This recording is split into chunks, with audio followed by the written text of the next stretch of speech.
Chat. Hello, everybody. Hello, Professor. Hello. Hello, Professor. Hello. Hi. Okay, so hopefully you guys can hear me okay. And you should be able to see a Word document screen. I'm sharing my screen.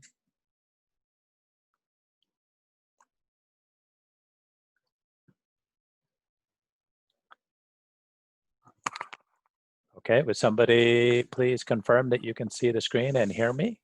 Yes. we- Okay, thank you. Okay, welcome everybody. Tonight is first night of the next, 15 weeks, where we will be studying the mechanics of materials.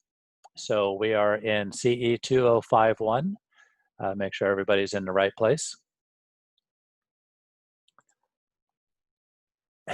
And let me introduce you to myself. I'll be your instructor for this semester. My name is Aaron Pratt, and I am a practicing structural engineer. I work for a precast concrete outfit. We do precast, pre-stressed buildings, building components. Down here in this Southern California, we do a lot of parking garages, but other types of buildings as well. So that's what I do.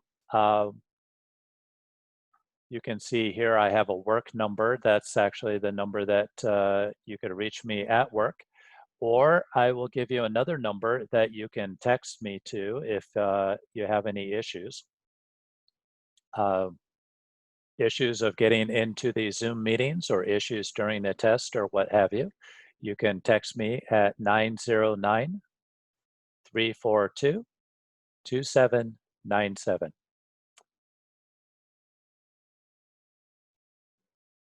Okay, so again, that's 909-342-2797.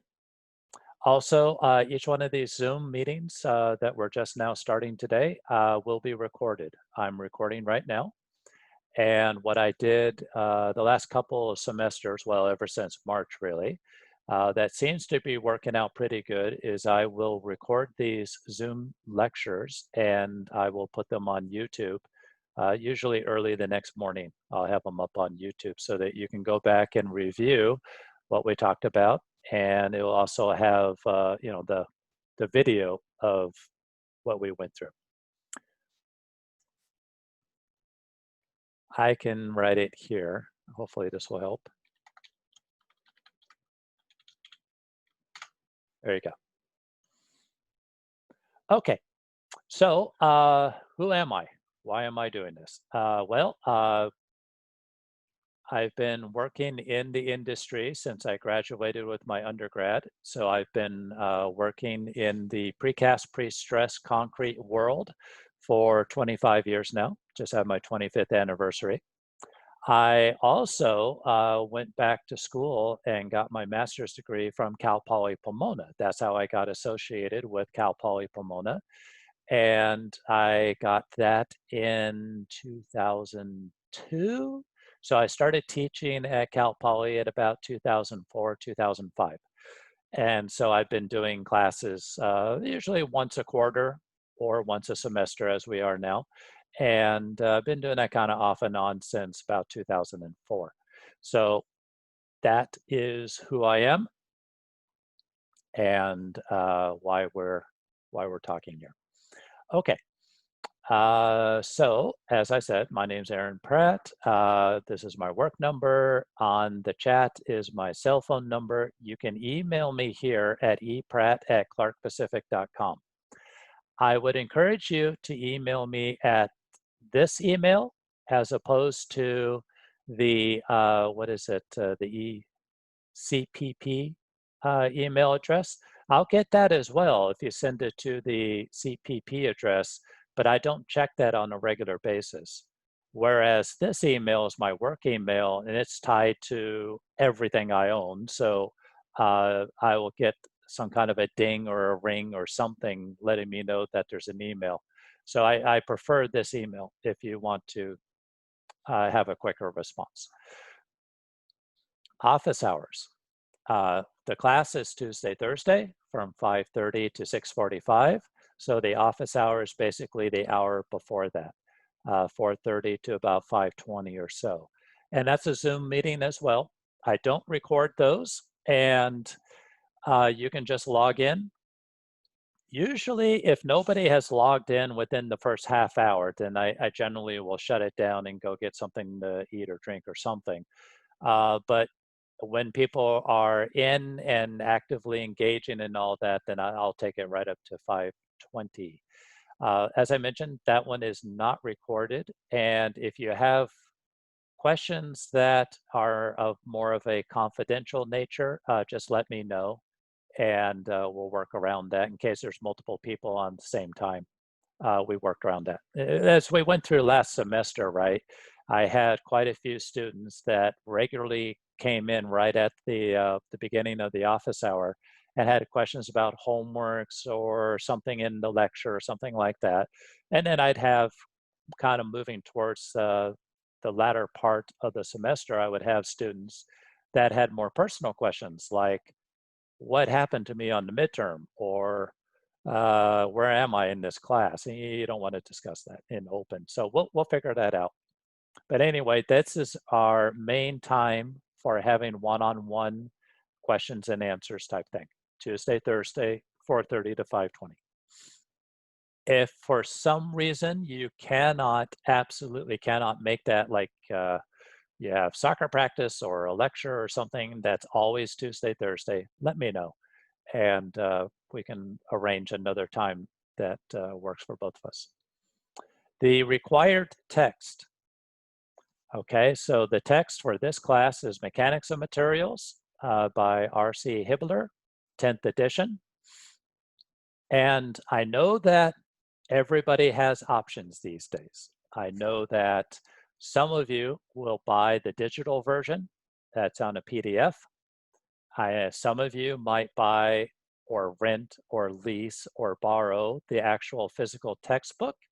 And there's always some of you who will try to get by with just my YouTube videos and will not buy the book at all. So here's my thoughts on that. In this class, you will have 2 midterms and a final. We're going to get to the grading over here in a second, but basically, each midterm is 20% of your grade. The final is 30% of your grade. The exams are open book. The exams will be open book.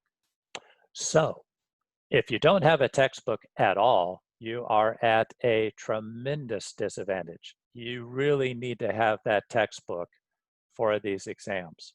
I'm only going to allow 1 page of handwritten notes to go in with you to your test. There is no way you're going to write down everything that we're covering on 1 page of notes. So you're going to need that textbook for reference. There's no way you're going to memorize it all, and there's no way you're going to get it all on 1 page of notes.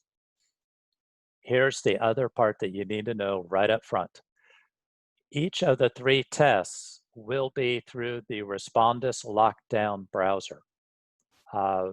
This is our, well, I suppose summer doesn't count. So this is our 2nd real semester during this virtual environment. How many of you have been taking tests now with this Respondus? Any of you out there?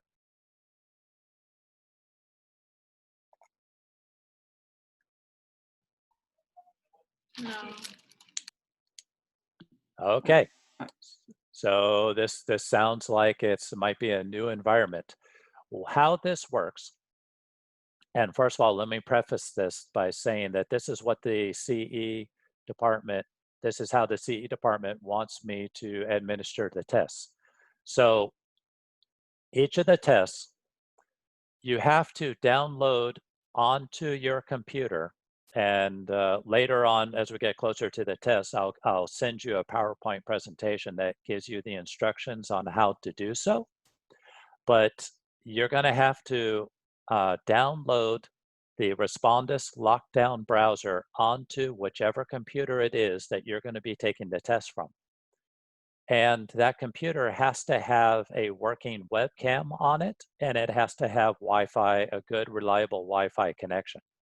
So please take the time now, between now and our first midterm is in late September, to make sure that you have some computer with a reliable webcam and reliable Wi-Fi that you're going to be using to take your test. The Respondus Lockdown browser, there's no other way to take the test. You have to take the test through this browser. And what it will do is it locks out your computer. For obvious security reasons, you can't Google the answers, you can't text or email your friends. It basically makes it a fair environment to take the test from. But because of its nature that it locks out everything else off your computer, you will not have access to a PDF version of your textbook. So that's kind of that's how it works. So again, we're right up here at the very beginning talking about the textbook. If you do not have a hard copy, it could be loose leaf, but an actual physical printed copy of your textbook. If you do not have that, the next best thing that you're going to want to do is you're going to have to print out whichever sections are applicable to that test. So for like the first midterm, we're going to go through chapters 1 through 4-ish. 1 through 4-ish is what's going to be on that first midterm, maybe a little bit of 5. You're going to need to print all this stuff out and have it on your desk as some kind of a ring binder or something in order to take the test. Okay? So if you've already purchased a PDF version, I'm not telling you you have to sell it and go get the hard copy, but please make allowances that you're going to have some sort of a hard copy printed version in order to take the test. Okay? Any questions on that? Any questions on the textbook? Do we need actually, like, we need the book and the exam? I'm sorry, the question is, do you need the book for the exam? Yeah, is it like very important, like, to take the exam with the book, or we can, like, for example, if I have like PDF, do I need to print it out, like, and use it, or I can take the exam if I understand the material? Okay, all right. No, I understand. I understand. I get your question. There's a lot of technical stuff in this course. There's not a lot of equations, but there is a lot of technical things. This course, by the way, is a pretty rigorous course. This is probably one of the first, well, statics was pretty rigorous, but this builds on statics. This is a rigorous course, and you do not have to have the textbook to take the exams. Obviously, I'm not going to check to make sure that you have a textbook, but from experience, those students who had at least the sections that the test is testing on always did better. Those students who just printed out the back covers with all the material properties, the modulus elasticity, the yield strength, stuff like that, those who just printed out the back covers didn't do so well. Those who walked in there with no book at all generally did not do very well. And I'm not saying it's a one-to-one correlation, but my advice, give yourself every advantage, because this class can be pretty tough for a lot of students. So my advice is give yourself every advantage that you can get by having a version of that book available for the test. I have a question. Yes, of So, course. is it possible that we take the test on the laptop and we have the PDF on our tablet? No. No. Okay. Yeah, no, that should not be possible, because one of the security steps that you do with the Respondus is as you're logging into the system, it's going to make you show your face. You have to look right at the camera, show your face, and then you have to hold up an ID card so that the camera can see your ID card. And then you have to pick up your laptop or tablet or whatever it is you're using, and you have to kind of sweep around your area so that I, as the one who's reviewing this, can see your desk area. And the main things that it's looking for is another computer, another tablet. Of course, the most sinful of all is a cell phone. If there's a cell phone anywhere within your working county, it's going to flag that. So you do not want a cell phone anywhere near yourself. You don't want another computer. You can't have any other screens. Can't have somebody walk in.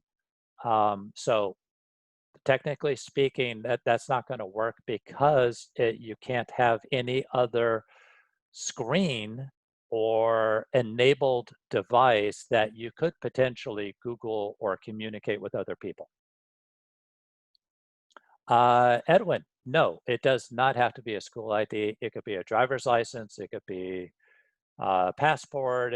Just any kind of bona fide ID that has your face on it. It's just going to ask you to hold it up so that you're not asking your brilliant twin brother or whatever to be taking the exam for you. Is this for all civil engineering classes? It's supposed to be. Now, I don't know because, you know, I'm not part of the permanent faculty, if you will, in the CE department. I'm an adjunct professor, which, what does adjunct mean? Adjunct means that I'm doing this for fun. This is my hobby. I enjoy doing this. So I talk to the faculty whenever I have issues or questions or how do I handle this or what would you do for that? But other than that, I don't have communication. I was told everybody's using Respondus Lockdown Browser, but I can't confirm that.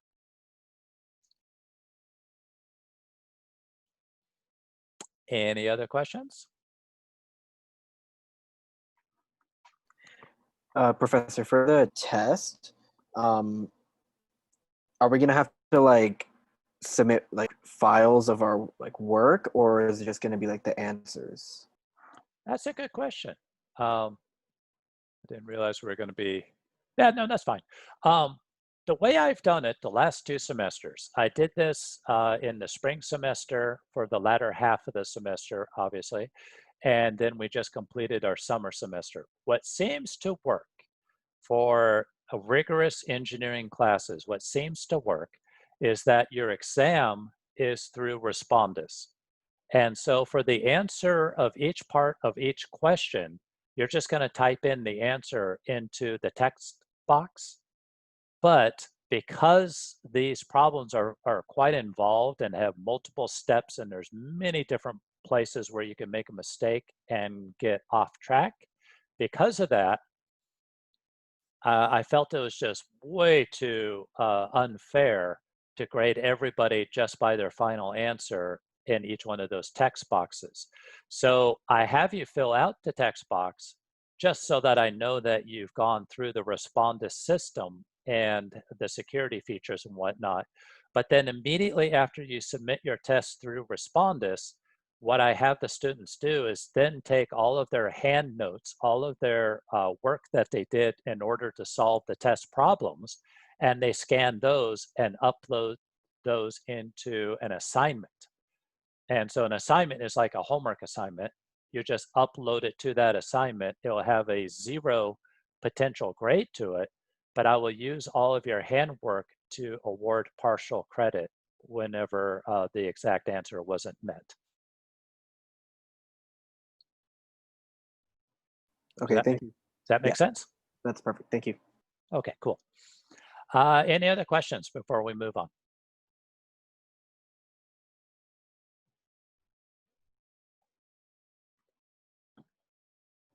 Okie dokie. So here's our tentative schedule for this semester. You will notice that this is today, week 1. Today's going to be light and fluffy. probably the last light and fluffy class that we're going to have, but today's kind of light and fluffy. Today's just an introduction, kind of just introducing myself to you guys. Starting next week on Tuesday, we're going to start, it's still going to be a review of what you had in statics. We really kind of hit the new stuff starting a week from today on Thursday. However, please notice, homework number 1 is due 5 days from now on next Tuesday. And the homeworks are going to be due every week on Tuesday. You can say, I think we have a break right in here someplace, but basically other than that, and other than the last week, we have a homework due every Tuesday. Now, when we were doing this in class, where I was using a whiteboard and dry erase markers and everybody was turning in their homework on green paper and I would grade it over the weekends, I would have everybody turn in their homework right at the beginning of class so that students wouldn't walk in late and try to, hurry and whatever. So, but in the virtual world, I was convinced by students during the summer here that in the virtual world, what difference does it make? And everybody was freaking out because they're trying to get to my office hour to get pressing questions answered that they had over the weekend, and then they had no time to implement that and change the homework. So I agreed with that idea. And so now what we do is the homework is due just before midnight on Tuesday of every Tuesday. Okay, does that make sense?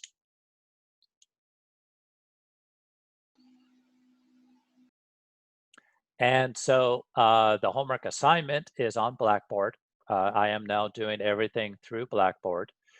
So the homework is assigned on Blackboard. You scan it, upload it, and put it into Blackboard.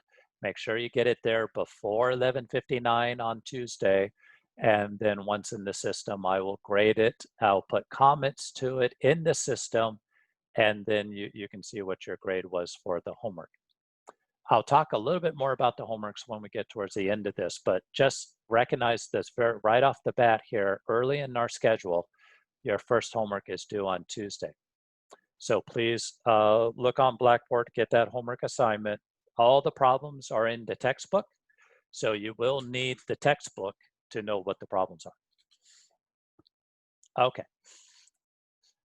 Each one of these weeks, I have roughly assigned what the reading is and what we're going to be talking about and what the homework due is. I really can't stress enough. The reading is important in this class. It really is important. I will do a lot of talking, and I have a lot of PowerPoint presentations that we will demonstrate the subject matter, and we will work through example problems and so on and so forth. But there just is not physically possible enough time at an hour and 15 minutes a lecture to cover everything that needs to be covered. All the details are in the text. So please, please, please make sure that you are reading and that you should be reading the subject matter before we get to that in the class in general. So I've tried to arrange the reading to support that. That's about it. You can see as we walk through our subject matters, our first midterm is on the 24th of September. Our second midterm is on the 5th of November. We have one holiday during this semester, and that's for Turkey Day. And then a wonderful Christmas treat. Your final exam will be on the 8th before the Christmas break. Any questions on what you see here in the syllabus? And by the way, the syllabus is available to you on Blackboard. So any questions up to this point?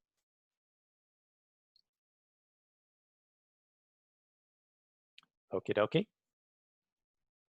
Oh, Excuse me. yeah. Is the final exam cumulative? The final exam will be comprehensive. It's of the whole semester. Yes.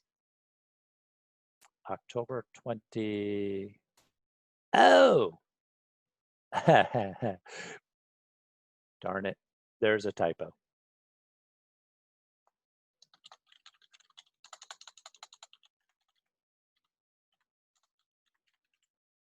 Continued. We have class on the 22nd. Thank you for spotting that. That's a sharp eye. Yeah, I had trips. I was supposed to go to places in the spring and in the fall. I have welding seminar committee meetings I go to. I have, we do a hollow core plank, so we have meetings that we go to, ACI and stuff like that. Everything got canceled. So there are no classes that we would have had. I usually miss 1 or 2 days each semester, but that's not going to happen because the whole world got canceled. But thank you for noticing that. I will, at some point after this class, I'll upload this revised version. Any other questions? Professor, is it Yeah. the same thing for September 17th for no class as well? Did I? Oh my gosh. Yes. It's like I didn't even proof this thing at all. Yes, thank you.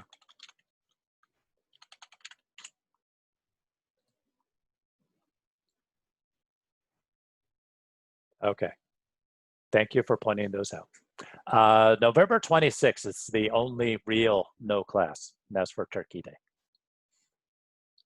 Okay. Hopefully we get past all the typos. Grading.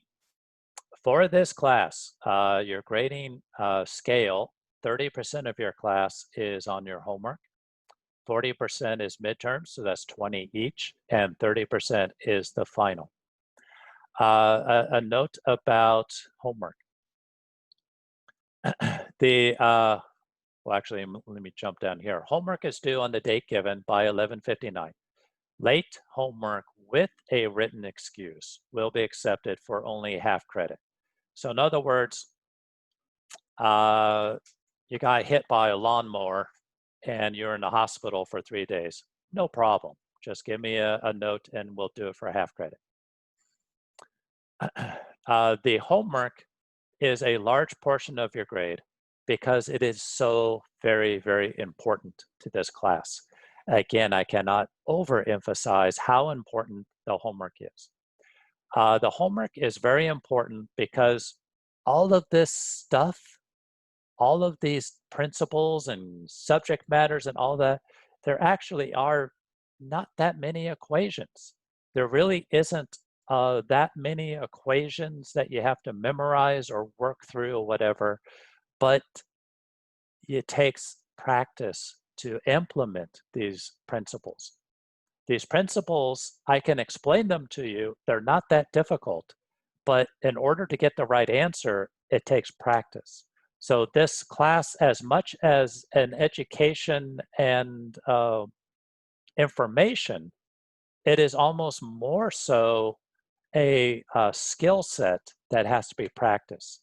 Kind of like math, right? Everybody remembers learning calculus or learning algebra or whatever. It's like, okay, here's a few simple rules, and that's it. Any questions? But it took a lot of homework. It took a lot of practicing before you could really master principles in math. It's kind of like this. So 30% is really to encourage you that it's important to do the homeworks and to get the homeworks in on time. And that's why the 30%. Cassidy, yes, I'll go over that just a second. After I get off my soapbox, I got to finish my speech. I fully understand that when I assign homework problems out of the textbook, I understand there are solutions out there. I understand that I just didn't have the resources and the time available to go through and change all the homework problems a little bit so that everybody had a unique solution for this semester as opposed to last semester. In fact, it's actually a really sad, really sad story. I've taught, this is my 4th time teaching this particular course. And on the 2nd time that I taught it, after I taught it for the 2nd time, I actually went through and created all of my own homework problems. They're just like the ones out of the book, but I changed something on each one of them. And then after doing that, I wrote custom solution answers to each one of those. Guys, this took 45 minutes to an hour every single day, 5 days a week for a whole summer.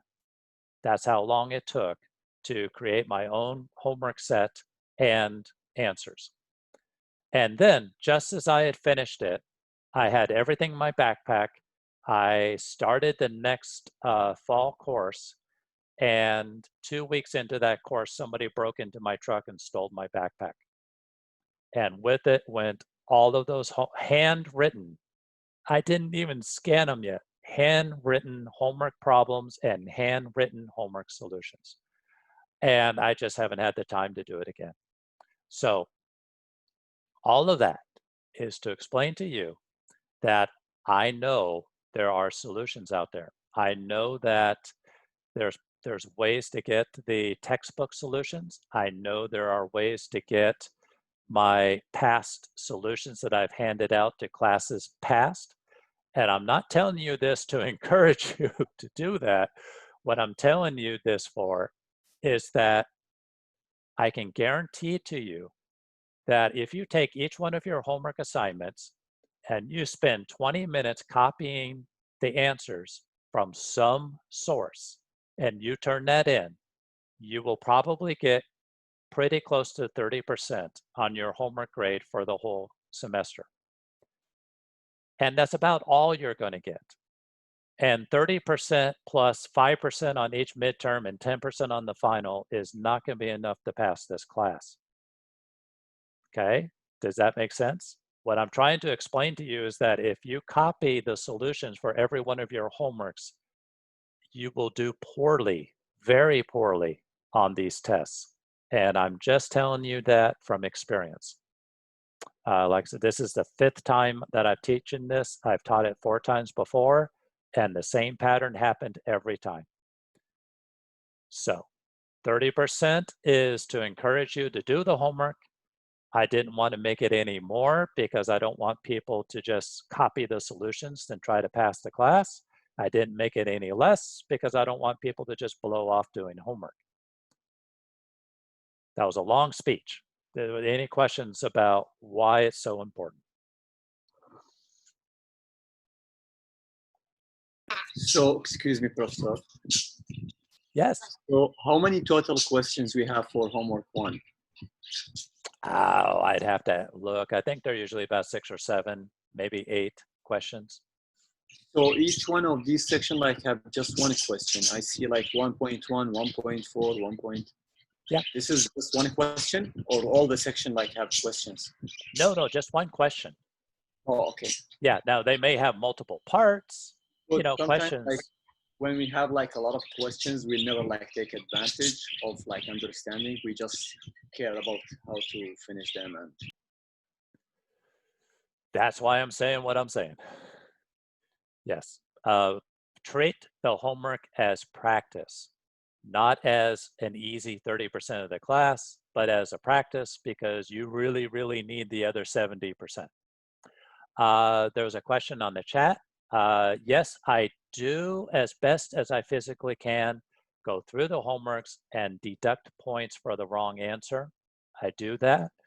And I find that the reason that I do that, and that takes a lot of time, the reason that I do that, it's a very valuable learning tool to have points deducted when you've made some kind of mistake in understanding. Oh, I didn't realize that applies to this or whatever. The homework is really your best learning tool. And so I find it very valuable to go through and to grade them and to deduct points to help you. Will we have study guides for the exams? Yes, Yes, you will. It's called homework.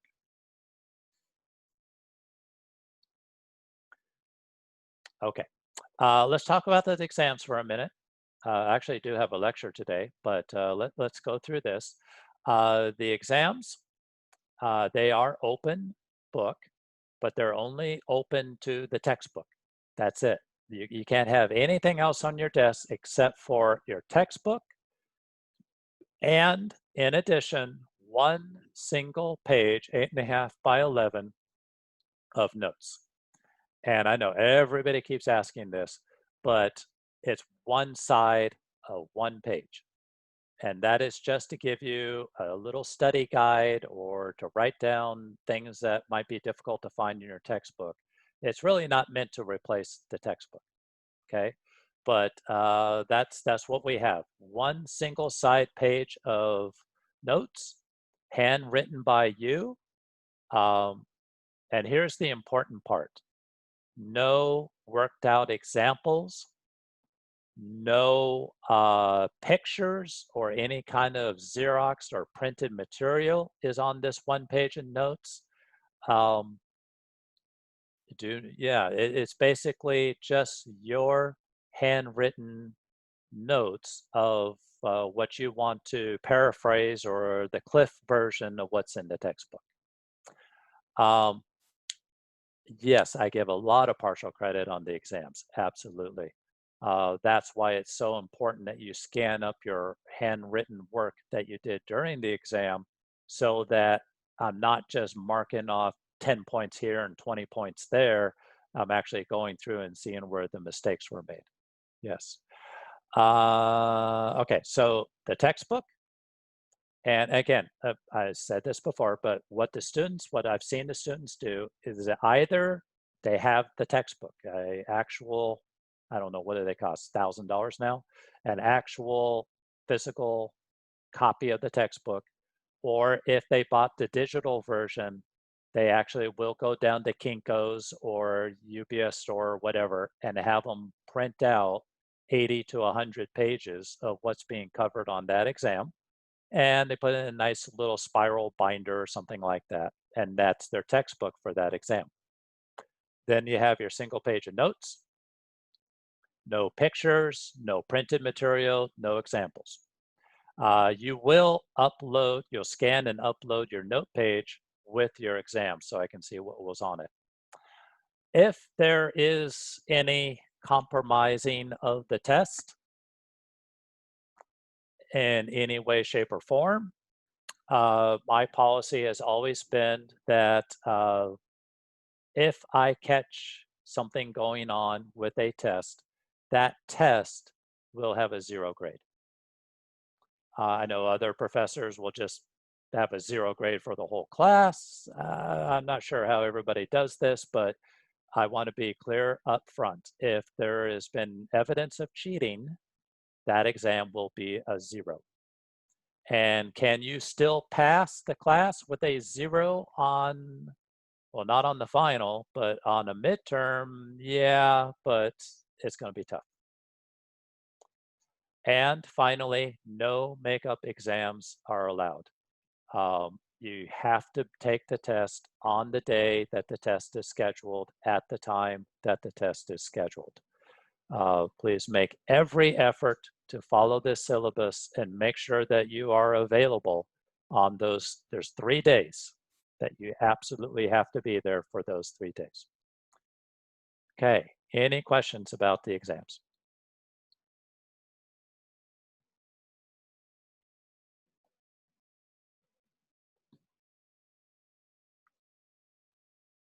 Okay. Homework, as we mentioned, is due on the date given by 11:59 on that day. Late homework with written excuse will be accepted for half credit. Okay, so for homework, here's the deal about homework for this virtual situation that we are in. Please use green engineering paper.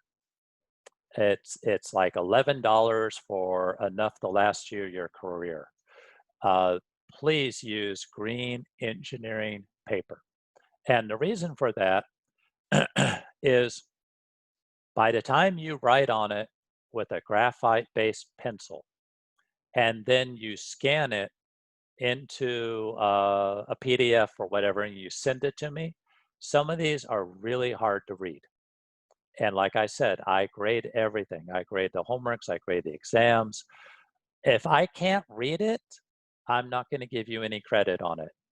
It's just that simple. I'm not going to burn my eyeballs out trying to read something that was written in what, like a 2-point font with a super light pencil on a graph paper that I just can't read.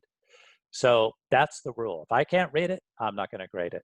So please use green engineering paper and write with a pencil that's soft enough that I can actually see it. Try to write legibly so that it can be read. And 2 more rules, 2 more guidelines.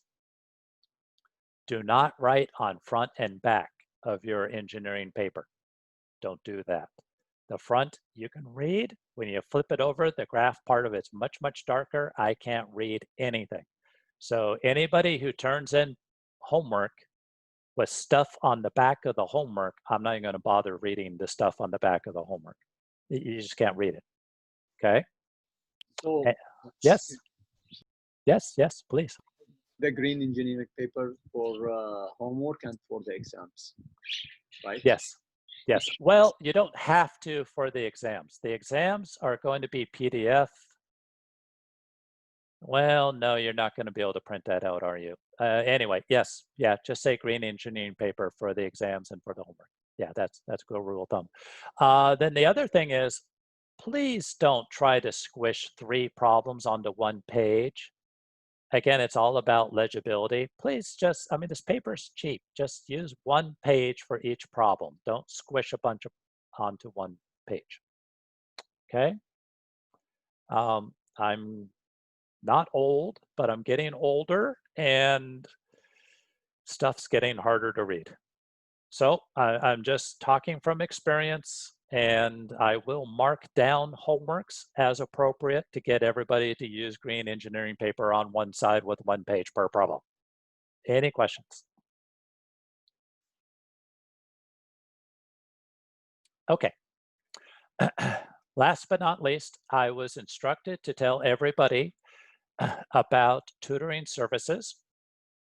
Again, I am available during office hour. I'm available via email, and I encourage discussion and questions during the lectures. I absolutely encourage that.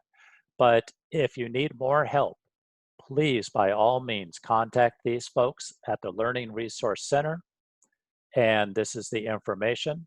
I was told, even during this virtual time, that you can contact these folks and you can get some more help.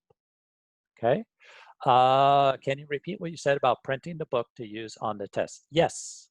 Yes, yes. If you bought the digital version, which is great, that's fine. That's perfect. Use the digital version as long as you can read it. But when it comes to the exams, what I've had students do is they take that PDF, put it on a flash drive, or somehow go down to Kinko's, go down to UPS Store or some printing service, and have them just print out 80 to 100 pages, whatever it takes, and have them bind it, and that becomes your textbook. Yeah, maybe it costs 20, 30 bucks, I don't know. That's still a lot cheaper than the hardbound version of the textbook, but do it, you will not be sorry. You're going to need that as a reference for your exams.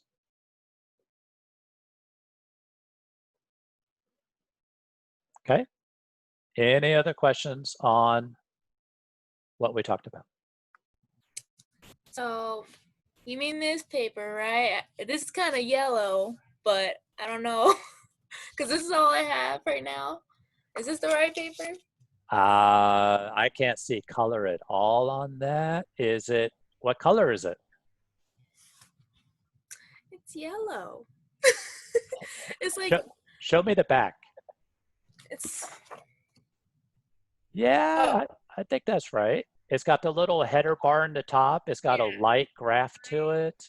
and then the little 3 boxes and then another line. and it's got a grid. I have Alright. this paper, Okay. yellow engineering paper tint. Okay, cool. It's not just me. Yeah, it sounds fine. I just want to differentiate that between like a yellow notepad. A yellow notepad is totally different. Okay. You can download PDF file of the book for free. Just print the required chapters for the exams. Well, there you go. Okay. How many questions are typically on an exam? Yeah, 3 or 4.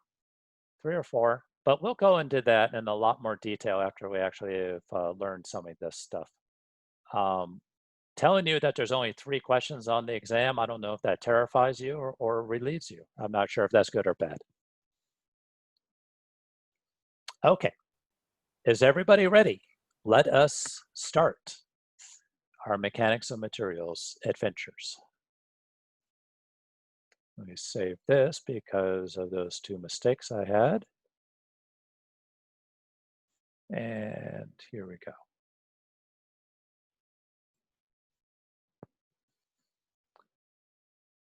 Okay, annotate, spotlight. Okay, so everybody can see the screen and my little flashy wand here. Yes. Yes. Great, great, great, great. And I can kind of draw stuff and scribble and whatnot on here, but it's cumbersome. It doesn't, but I can do that if anybody has a question that warrants that. And again, as your frustrated instructor, I've found that this virtual thing is somewhat, it is challenging because what I am used to, I'm old school. And when I first started teaching, I actually used chalk and a chalkboard. That's how old back I go.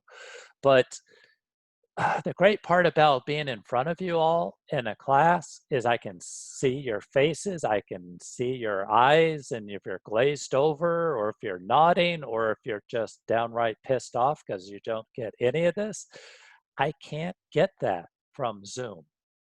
So that's going to be, that's the downfall of doing it in this way.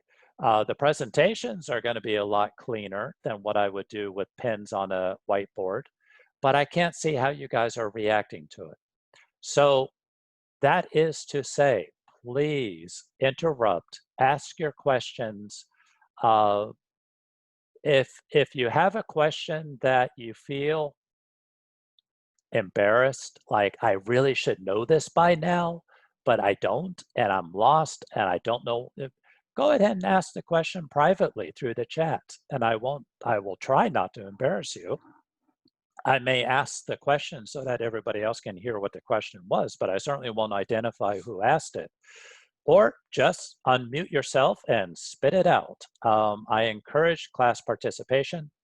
I know that's a lot harder on the Zoom, and I appreciate that, but I still just want to encourage class participation. The other thing is, if I don't finish a lecture on the day that I'm supposed to finish that lecture, so what? I am not worried about that at all. If we get into a 10-minute discussion that really helps everybody understand something before we move on, great. I love it. We will just quit when it's time to quit, and we'll pick it up next time. Okay, so don't worry about the time constraints. Don't worry about anything. If you got questions, just ask your questions. If you're embarrassed to ask the question, if you're shy to ask the question, then use the chat or even use the private chat. Any one of those mediums is fine. All right, so having said that, let's get started. Today is lecture 1, introduction. So mechanics of materials builds on the study of statics to determine the effects of stress and strain on a solid body, okay? Everybody here has had statics. It's a prereq for this class. So I wanna make sure everybody has had statics walking into mechanics of materials. So we're gonna do just a quick little review of just the principles that we learned in statics. Yes, I do. I post these recordings on YouTube. What I'll do more specifically, what I usually do is after we conclude the lecture, I end the meeting. It records it automatically onto my computer, and only once in a while does it get screwed up and I lose everything. So no promises, but that didn't happen maybe once all last semester. When I get the recording, I save it to my computer, and then the next morning when I boot up everything, I put it on YouTube and I post onto Blackboard the link that will get you to the YouTube video. Okay. Okay, so a quick review of statics. Statics is a branch of mechanics that deals with the study of external forces acting on a rigid body at rest. What's the name of the course that deals with the branch of mechanics that deals with the study of external forces acting on a rigid body that is not at rest? What would that be called? Is it dynamics? That would be dynamics. So, Lawrence, do you have your hand up? Was that intentional? Oh yeah, I had a question regarding what you just said about how we have questions in class and it might delay like the taking notes part. I understand that, but what about the homework? Okay. Because let's say if we don't have enough time to cover everything and we have homework due, I just want to make sure. No, you're right. You're right. And that has happened.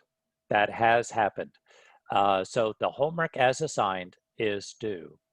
I will do my best to cover it as best I can.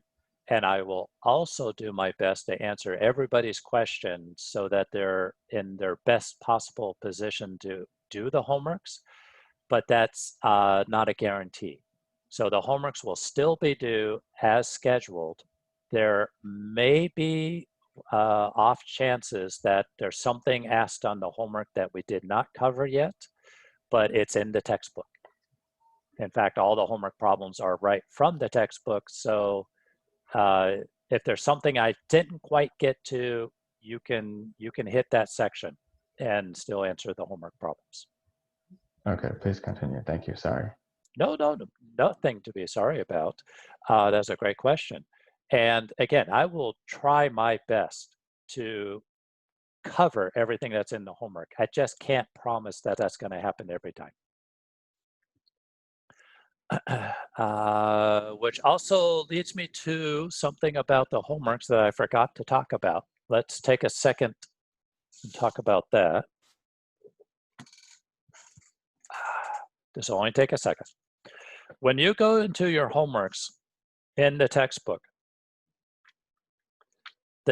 is kind of strange. For example, on page 15 of the textbook, and I know a lot of you don't have that in front of you, but on page 15 of the textbook, there is this section called preliminary problems. And the problems are labeled as P1-1. And then the next page, page 16, has fundamental problems. And those are labeled F1-1 to F1-6.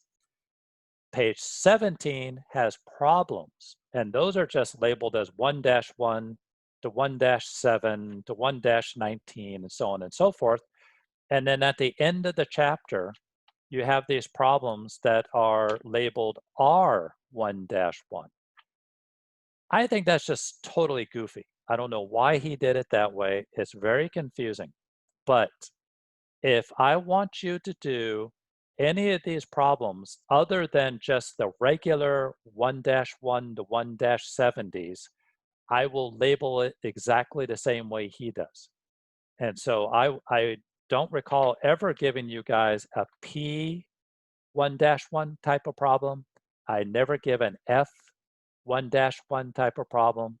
Most of your problems are just 1-1, 1-27, whatever. But I have occasionally given you an R1-1 or something like that. And that's just a review problem at the end of the chapter.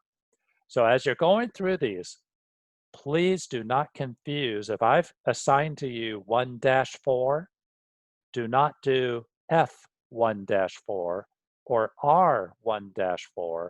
Just find the one that is 1-4, okay?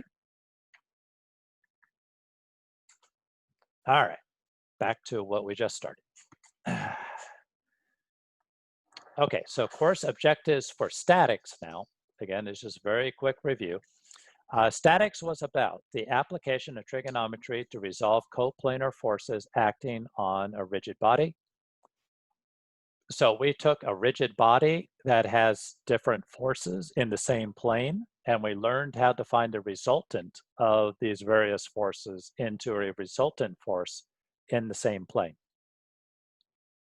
We learned about free body diagrams. So we could draw a rigid body and we would put all of the knowns and unknowns on that body. We learned how to find equilibrium on rigid bodies by summing forces and moments. We learned how to solve for reactions. So that same rigid body, if I was to sum the moments and sum the forces, then I could determine that the reactions were 5 kips each on this rigid body. And we're going to go into this in a little bit more review detail next lecture. We also learned how to solve simple truss structures. So I could give a problem something like this, and you could use the method of joints or the method of sections to find the forces in the truss members and the reactions on the truss. And we'll do a review before we do that again as well later on in this course. We learned concepts of static and kinetic friction, right? Everybody remember why a tire that is peeling out has much less friction than a tire that is stuck to the road, and why anti-lock brakes work, because it keeps the tire from skidding over the surface of the asphalt. That's kinetic friction versus static friction. We learned how to determine the moment of inertia for rigid bodies. And if you didn't, don't freak out. We're going to talk about this in a whole lecture, and a homework assignment will be dedicated just to finding the moments of inertia for rigid bodies, because it's very important to this course. Any questions on that? Okay. Let's talk about units of measurement. Remember that forces and moments are vectors. Misspelling there, meaning that all vectors have a magnitude, they have a direction, and they may or may not have units. All three are necessary to fully describe a vector, which is also code for if you give me an answer that is supposed to be a vector, then if the magnitude is wrong, or if the direction is wrong or missing, or if the units are wrong or missing, then that's the wrong answer. The correct answer has to have the correct version of all three of these to fully describe a vector. For a force vector, the units that we use are either going to be pounds or kips in the customary or imperial system. These are my abbreviations for pounds or kips. Pounds, you would generally round up to the nearest whole number. So 89.3 pounds, you'd round up to 89 pounds. Kips, you generally will round up to the nearest tenth. So 89.345 kips would be 89.3 kips. Stop here for a second. Why am I telling you this? What's the point of this? The point of this is that we all have calculators that will give us an answer to, 16 decimal points if we wanted it to. So you can have, not only is it difficult to work with numbers that have 16 decimal points to them, not only does it take a lot more time to write it all down, but it also gives to the learning student a very real false sense of security that you have a lot more accuracy on this than you really do. So if I was to report to you an answer of 89.34567 kips, what am I saying? That last 0.67 kips is a little bit more than half a pound on something that weighs 89,000 pounds. It's just not relevant. 89,000 pounds is 9,000 pounds heavier than the heaviest semi-truck on the road. Who cares if the guy has a clipboard inside the cab that weighs half a pound? See what I'm saying? It's not relevant. So what I'm giving you in this next section here is a general guideline idea of how much accuracy is relevant and how much of it is just wasting your time writing out a bunch of numbers that really don't mean anything at all. And by the flip side, also how much accuracy am I looking for? So if the answer is 89.345, don't give me 90 as your answer. That's not accurate enough. But 89.345 is too much accuracy. 89.3 kind of is the sweet spot. Is that making sense to everybody?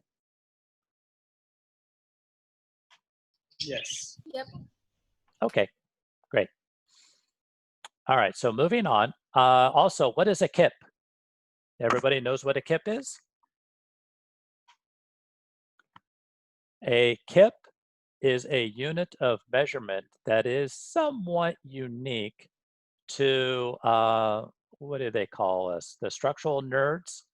Structural engineers are basically the only people on the planet that use kips.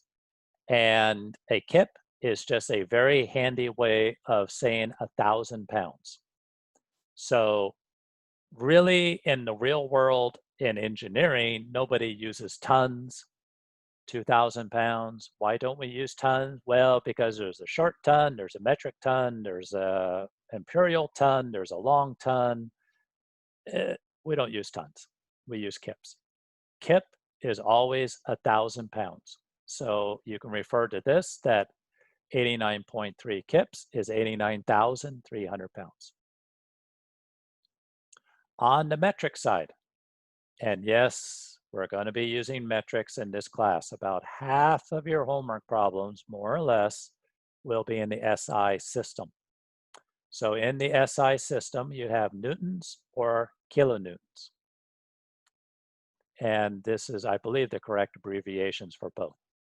Newtons, you generally round up to the nearest whole number like you would a pound. Kilonewtons, you generally will round up to the nearest tenth like a kip. And of course, 89.3 kilonewtons is 89,300 newtons. For length measurements, feet, abbreviated in FT or a single apostrophe is the abbreviation for feet. Inches could be IN or a double apostrophe or a quotation mark, if you will, is the standard abbreviation for inches. Feet and inches, both generally you would round up to the nearest hundredth. So 19.368 feet would be 19.37 feet or 232.44 inches. Of course, there are 12 inches to a foot. In the SI system, which actually makes a lot more sense, you got to admit, but we're never going to use it in America, and I don't know why, but we're not. But anyway, the textbook has them, so we have to use them. The standard length is a meter, and you can use millimeters as well. Meters, you would round to the nearest hundredth. 19.368 meters is 19.37 meter, which is 19,370 millimeters. A quick note on meters and millimeters, though, just for future reference. You're going to get into situations, into problems, where something may be described in millimeters. like the diameter of a rod is 20 millimeters, but the rod is 6.5 meters long. So you're going to have a problem that has a mixture of meters and millimeters. And by the same token, you may have a mixture of, stress that we're going to get to is measured with pascals, and you may get into where you have megapascals and gigapascals, or just pascals. You're going to have a mix of units. My point is, it is best right from the get-go to convert everything to a consistent set of units. Whether the units you choose are kips and inches, or the units you use are newtons and meters, convert everything right away to newtons and meters. You don't want to be trying to figure that out later when you have stuff to the 4th power. Millimeters, you can round up to the nearest 10th or whole. So like 89.345 millimeters is 89 millimeters is fine. But if you're down in the fine granular detail, 8.935 millimeters, I would keep the 8.9 millimeters, depending on magnitude or length. Angles. Angles are in degrees, or the degree sign, or radians, which is a rad. Degrees, you generally would round up to the nearest hundredth, so 89.368 degrees, 89.37, which equals 1.5598 radians. Radians, however, this may seem strange, but radians generally round up to the near 100,000.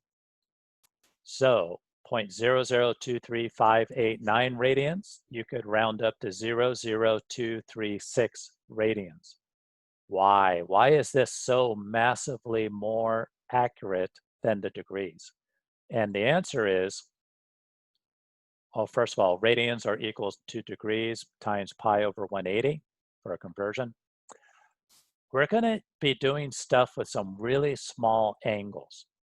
3 degrees, 2 degrees, a fraction of a degree. And at a really small angle, you get a really small number for radians, but you have to retain the accuracy because you're multiplying them times large distances.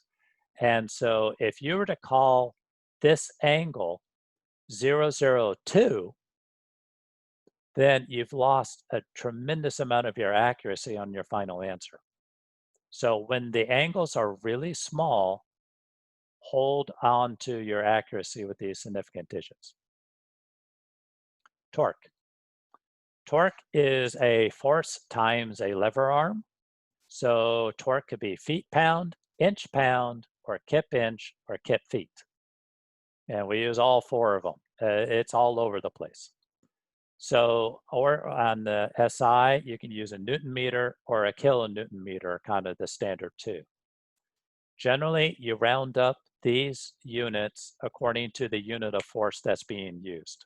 So the inch to the nearest inch pound, for a kip to the 10th inch kip, and so on and so forth. We're going to talk in a couple of weeks about strain. Strain is the deformation of something per unit length of that something. So strain is measured in inch per inch or millimeter per millimeter. We would generally round up to the nearest 100,000 for strain. So again, 0.0273585 inch per inch would be at least 0.0274. Don't lose anything less than, was that 5 significant digits? You may even need to keep more than that. And again, the reason why is we're going to be multiplying this very, very small number times a very, very big number, and any inaccuracy in this number comes out to be a big mistake at the end of the answer. Okay, problem solving. I don't think we're going to make it through this lecture, so that's okay. Like I said before, anything that we don't finish today by, what we got, 6 minutes, 5 minutes, we'll just pick it up next time. Okay, so problem solving. Read the problem carefully. Note the information that is given and the information that is required. In other words, what are they telling you and what are they asking you to tell them? This is very important, especially in exams. Can't tell you how many times I gave a really big, nasty, complicated problem, and I only asked for one little thing, and I got reams and reams of answers when all I asked was for one little part of it. Be careful about what is given. Be careful about what is being asked of you. Identify the principles to be used. Is this a actually loaded member to be loaded, or is this a torque problem? Is this a strain problem? Identify the principles to be used. Draw a detailed sketch of the problem. This should be for every problem. And draw a free body diagram of the problem. These two are not the same thing. The sketch is the problem. A free body diagram is your interpretation of the problem with a rigid body and all of the loads that are known and unknown labeled on that sketch. Then and only then, if you've done all this, you apply your principles and your equations. Then you report your answers, box in your final answers, check your significant digits and units, and some answers will require a noted direction with an arrow or semicircular arrow to indicate direction. Question your found answer. Is it reasonable? This one is huge, okay? So sometimes the math will tell you something and it doesn't make any sense at all. That's your red flag that something went wrong. Okay, so here's our example. Actually, I think I can get through this pretty quick. Here's the problem. So this is my problem sketch. This is a rigid beam. I have a 9-kip load and I have a linearly applied load.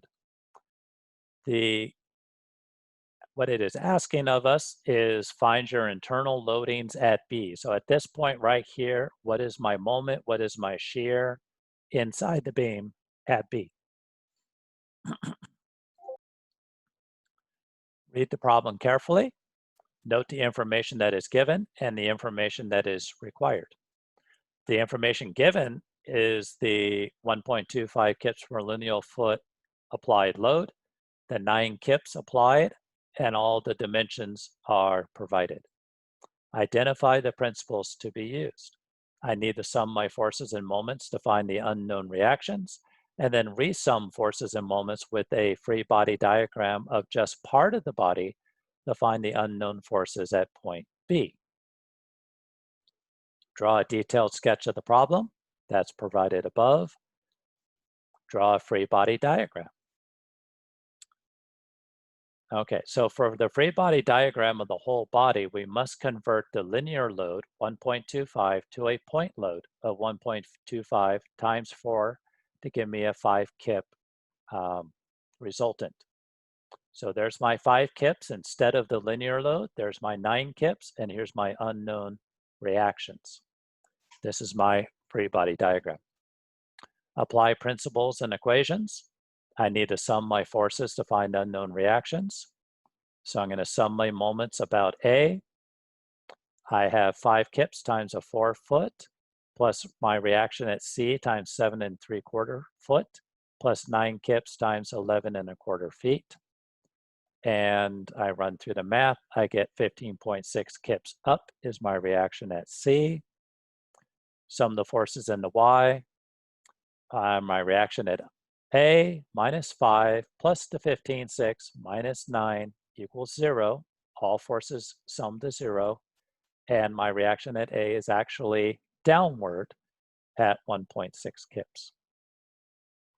Okay, any questions so far? Yes, please. Real quick, just the linear load. I'm not really familiar with seeing what is that conversion. Okay, all right. we'll talk about that more next time, because we're gonna go back to this example. We're not done with this example, so we'll go back to this example next time, and then we're also going to have a whole nother lecture that kind of goes over some of these things, and I'll make sure I hit that next time. Thank you. Okay. I'm only putting you off because we ran out of time, but I will answer it next time. Do you need to note your distances on the free body diagram? No. I mean, you can. It makes it a lot easier.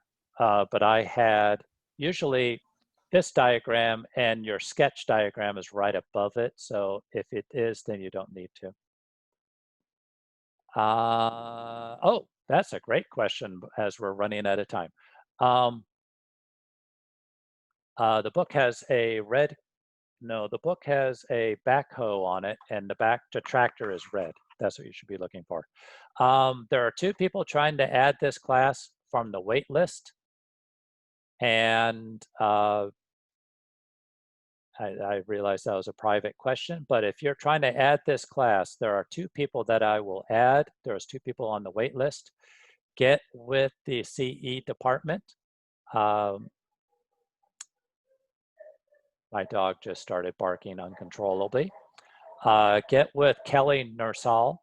She's at the CE department, and ask her what to do to add this class. And if she needs to send me an email for my approval, then that's fine.